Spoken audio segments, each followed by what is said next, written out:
importante poder tener este proceso de intercambio con Barcelona. De hecho, el sistema de bibliotecas de Medellín, que es muy joven, que arranca en el año 2006 como sistema, cogió elementos de referencia para construirlo del Consorcio de Bibliotecas de Barcelona y como el movimiento que en Barcelona se estaba dando del proyecto de bibliotecas en los proyectos de desarrollo de ciudades. Venir, ya mirar aspectos mucho más técnicos, poder compartir asuntos sobre los modelos de gestión, sobre los procesos que estamos adelantando ya en el ejercicio del proyecto, pues nos nutre, nos enriquece y esperamos que también nuestra experiencia que estamos haciendo en Medellín, sobre todo con proyectos de gestión comunitaria, promoción de lectura, pueda también ser de utilidad para el proyecto que lleva Barcelona.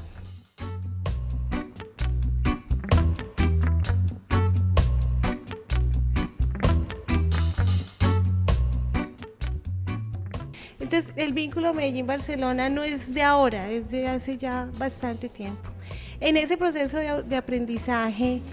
de una ciudad europea que ha puesto también los ojos en el proyecto del desarrollo de la ciudad desde otros elementos como la educación, la cultura, la movilidad, la infraestructura, para Medellín ha sido muy interesante poder conversar con una ciudad que también piensa eso.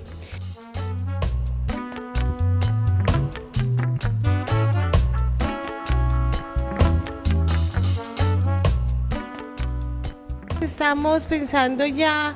en una posible fase del año entrante que apenas está en borrador, en boceto,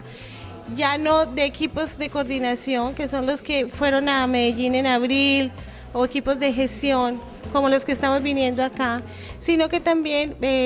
podamos hacer intercambio con bibliotecarios, con directores de bibliotecas que puedan ir a Medellín. Y lo mismo que pase con personas de Medellín que puedan venir y estar lo mismo, trabajando ahí ya adentro de la biblioteca, aprendiendo cómo gestiona la biblioteca un director de bibliotecas acá en Cataluña, en Barcelona específicamente.